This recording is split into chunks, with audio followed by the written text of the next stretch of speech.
We're glad to have you back. The Minister of Power, that's in Nigeria, Mr. Adebayo Adelabu, says a meeting has been scheduled between the President, that's President Bola Tinubu, and the leadership of power generation companies in Nigeria over a 4 trillion naira debt. Special Advisor, Strategic Communications and Media Relations to the Minister of Power, Mr. Bola Tunji, disclosed this in a statement made available to media men in Abuja. According to the minister, the planned meeting with the President aims to chart a course for resolving the debt issues. Mr. Adelabu assured that the federal government would immediately pay a significant portion of the debt, while the balance will be settled using financial instruments such as promissory notes. The minister urged GenCos to partner with government in raising public awareness on the usage of electricity. Dr. Chinan Dikwal, he is the Vice Chair, Africa Energy Council. He joins me live for this conversation from Doha. Thank you so much. Good afternoon. It's good to see you today. Good afternoon, Tolu. Pleasure to be here. Yeah, let's start with electricity. Yes, you know what we face here. Between 4,000 and 4,500 megawatts is what we generate as a country. Well, that's no news. But the issues around the GenCo guys, the generation guys, these are the big boys in the industry, the gas guys, the GenCo guys, and all of that. 4 trillion naira is a lot of money. How did we get here? And how do we make sure, despite the increases in tariff, that we're still having all of this shortfall one way or the other? Thanks for that, Tolu. So just for context, 4 trillion naira is what's owed these generating companies. And again, 4 trillion naira just by the federal government. So this is just the debt by the federal government, not to think about private organizations or other things. Yeah, it's a huge amount of money. And if I break that down, it is 2 billion just in 2024, and then 1.5 of other legacy debt that comes from previous years. So think about this. If you're running a business and you're owed that amount of money, the first challenge you're going to have is that of liquidity. You will not have the cash flow for you to run your business day to day. And unfortunately, for such a critical infrastructure like we have for power, what that means ultimately is when the grid is down and we need to do maintenance and servicing and upgrades, the money will not be there. So many of these GenCos, with all due respect, are borderline insolvent, which is really, really a shame. Many of them are borderline insolvent because their revenue projections, their cash flows that come in, the revenue is meant to come in, has been encumbered and has been held. The payment cycle is way too long with the federal government, and many of them are unable to operate in a very effective way. So this is a huge deal, this is a huge situation, but I've got to say, there are a couple of things here to bear in mind. The first thing is the federal government, so the meeting has been scheduled for the president to speak to them. I think that's a great first step. But bear in mind, even this, the discussion that will be had has been said that the first step is, a huge payout, a cash payout, and then the remainder of that will come through promissory notes, maybe 6 months down the line and all of that. That's nice and good. But the reality of it is it needs to go beyond that. We need to clear that debt out, completely, because this is critical infrastructure that much of our GDP depends on, that much of the population depend on. Like you said, there 4,000 megawatts is what we are currently, distributing today in Nigeria. So we need to move quick. We need to be swift and make sure we do it immediately.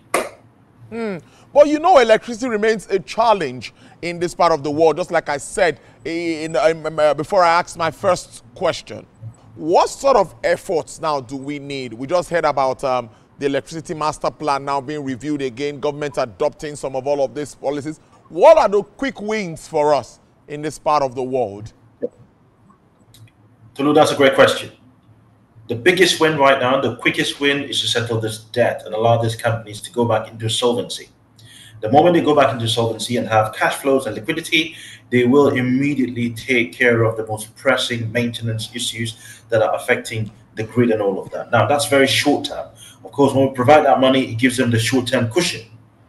What needs to be done in the medium to long term, when I say medium term, maybe a year to 3 years going forward, is putting down those structural reforms that we talked about. And one of the big ones, you mentioned it, of course, the electricity reform that's just been announced last week. But one of the big ones is the full liberalization of the market. a bit like what we've seen in the downstream sector, where subsidy was taken out completely and the market was allowed, full market forces were allowed to come in. Scarcity has now gone away. Full market forces are at play right now, and it's a much better market, a lot more expensive for sure, but certainly access has been sorted out. So we need to think about full liberalization. I know that's not something that we can do immediately, and some sort of subsidy regime needs to still be there to take care of people who are struggling. No question about that. But I think for electricity to work, we need to start to invite the private sector to come and make those investments in a fully liberalized market, to allow those dollars to come in and allow for new upgrades onto a lot of the generating infrastructure, transmission infrastructure, and also distribution infrastructure. You talked about liberalizing before I go to my next question. The fear of Nigerians would be, if that happens, already we are on bands, band A, band B, band C, band D, and some of us on band A, even as much as we enjoy the supply, sometimes the issues of high electricity bills is also on the other side. So when you liberalize the sector, do you think that we'll be able to manage the rates, the bills that will come from the distribution companies? They have always argued that they want a cost-reflective tariff. I don't know when they will get that cost-reflective tariff. Is it until we pay 1,000 naira per kilowatt hour? I don't know what's going to happen at that point.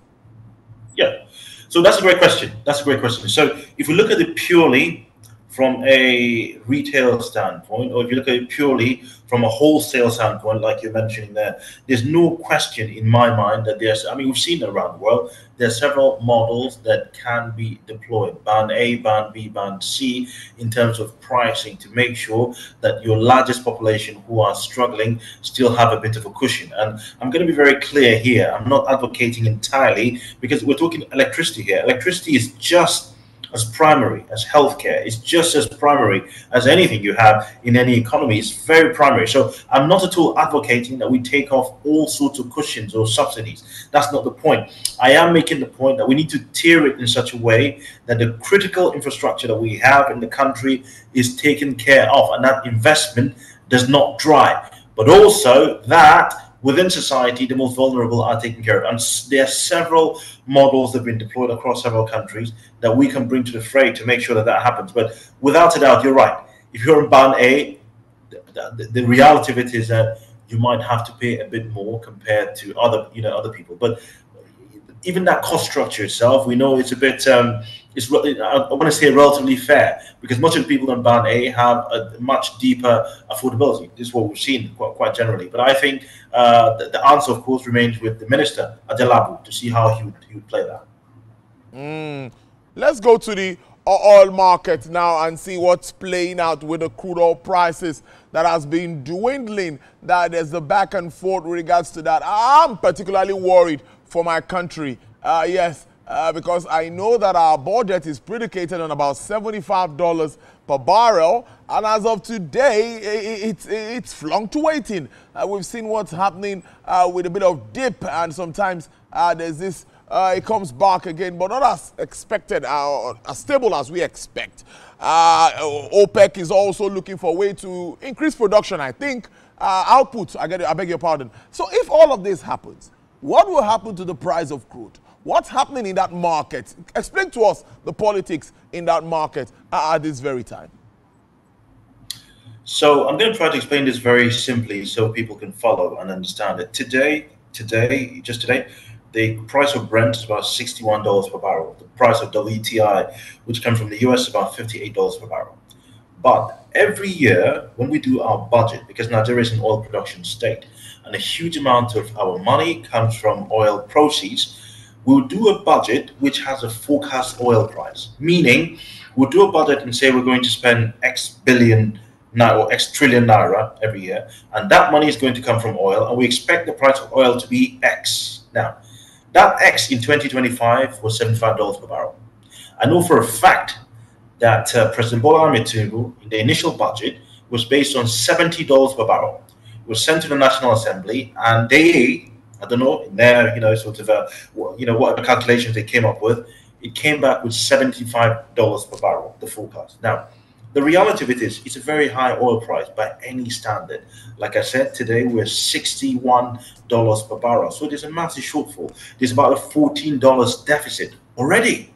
And we're only 3 months into the year, 4 months into a year, as it were. And our budget is already sinking. So if you just look at this principally from from a price standpoint, we have $14 barrel, that we have $14 a price that we need to make up, which already is a problem for the budget. Now, the budget is also based on volumes of oil that we sell.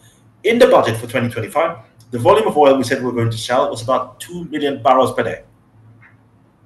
Today in Nigeria, we only produce, and I'll be generous with this number, I'll call it 1.8 million barrels. But when I say 1.8, it's a number that includes both crude oil sales and condensate. Normally, if you speak to OPEC, they'll tell you we produce 1.4 million barrels per day. Okay, but if you put the condensate number in Nigeria, let's call it 1.8. Okay, so again, even from a volume standpoint, there's a bit of a shortfall. So there's a problem there. From a price standpoint, we're subperforming. From a volume standpoint, we're subperforming. We have a massive budget that we need to finance for this year. All of government depends on running that. We're just talking about power right now. All the money to fix, the power outages and all of that all comes from that. But here we have a budget that's subperforming. So there's a huge risk there. And I think it's a question they asked me to. There's a huge risk there that we may not be able to implement the budget this year. Government might need to rethink about a supplementary budget, I think, in not too long, to make sure that that is functional and it runs. And there's a huge situation here because, much of the country depends on this. If we do not move very quickly, and like you mentioned there, actually, Tolu, it's not just the fact that oil is $60 per barrel today. Unfortunately, there's a huge potential for a downside. What I mean by that is price could come down even further. So OPEC has just given the signal. In the month of June, they're going to put about 411,000 barrels of crude oil a day on the already, on the already high supply of oil in the world. And you know that when supply goes up and demand stays constant, price will drop. So unfortunately, there is a potential that we could go even further than $61 per barrel for Brent, as it were. So I think all of these risks are there. And if we're not careful, we may not be able to implement the budget this year. If we don't do that, your guess is as good as mine. How do we enhance operational efficiency in Nigeria's oil and gas industry? I know that at the time, production cost has always been on the high side. How can we enhance it, considering the fact that we have a new leadership at the NNPCL? What are your thoughts? Task ahead. So that's a great question. I think that's a really good question. And it's one that gives us a lot more confidence. There's no question that we've seen the A team of the oil and gas industry disappointed. It's the first time, I've got to say, that industry stalwarts like myself are showing and demonstrating a huge amount of confidence, a vote of confidence on the operations today. So we've just seen really, really experienced people appointed. Bayo Ojulari is a veteran in terms of the oil and gas industry, an ex-Shell alumni. He knows the assets, he knows them really well. Okay, he knows all the assets really well, both the ones onshore, the ones offshore, the JVs and the PSCs. He knows them really well. And again, the same, the chairman who has just been appointed as well, Kida, is an experienced person from Total, understands all the Total assets really, really well. I mean, you can name them. Austin Navuru, name all of the guys on there as super experienced. So I think one of the things that's very exciting here is this. President Bola Ahmed Tinubu has given them a very clear mandate. We want oil production to be above 2 million barrels per day by the close of this year. That's a huge mandate. We have not seen 2 million barrels per day production in a long time, in over 10 years, probably 15 years, that we haven't seen 2 million barrels of oil production here. So it's a very tall order, but it's an order that I think when I look at the team and I see the amount of experience, I'm very confident that they can respond and really make that happen. Now, to your other point there, it's not just about production. Production is only one part of the picture. Anybody who runs a business knows that you cannot rely on sales because sales depends on the market and you don't have control of the market. We don't have control of the oil price. That's what we're talking about. One thing you have control of as a CEO, as a country, the only lever you have control of is cost, production cost. And unfortunately, that is where Nigeria has failed consistently. We've consistently failed in that regard. Our cost per barrel of production is one of the highest in the world, with all due respect, even higher than Angola. In fact, depends who you talk to. Many people quote a number around $50 per barrel. Believe it or not, many people quote that number. So if we're talking about oil at $61 per barrel and our cost is 50, you only have about $11 per barrel that you can play around with there as money that we can use. So the point here is there are several numbers that people throw around. Some say 30, but it all depends where you are. But the reality of it here is this.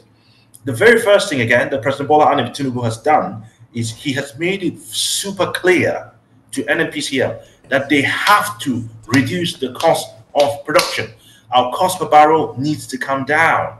It needs to come down relative to our peers. You take many of our peers around, we are the ones who artificially. So what I mean by that is if you think about the Niger Delta, if we take the Niger Delta, if you go onshore, if you drill a well onshore Niger Delta, you're probably talking about 3,500 3,500 meters down, so 3.5 kilometers. Okay, 3.5 kilometers down. You go to Angola, probably about the same. But the cost of a well in Nigeria is probably 50% higher than the equivalent elsewhere around the world. A country that deals 3.5K down compared to another country, we're about 40-50% up in terms of cost. Why is that the case? It's because there are a lot of artificial costs in Nigeria that are being put on there, unfortunately. And one of the commissions here for NNPC is to look at that, look at the cost stack, the entire cost stack, and make sure we optimize it effectively, take our cost of production towards, I'll say, onshore, for the sake of argument. If we can take our cost of production, sort of around the $10 per barrel back, that would be incredible. Offshore, if we can drive that cost down to about $30 per barrel, that would be absolutely fantastic. What is the outlook for the entire industry? Let's not forget what is happening in the United States. What is the outlook for the oil market, in your thoughts, Dr. Dikwal? So, if I'm to answer that question,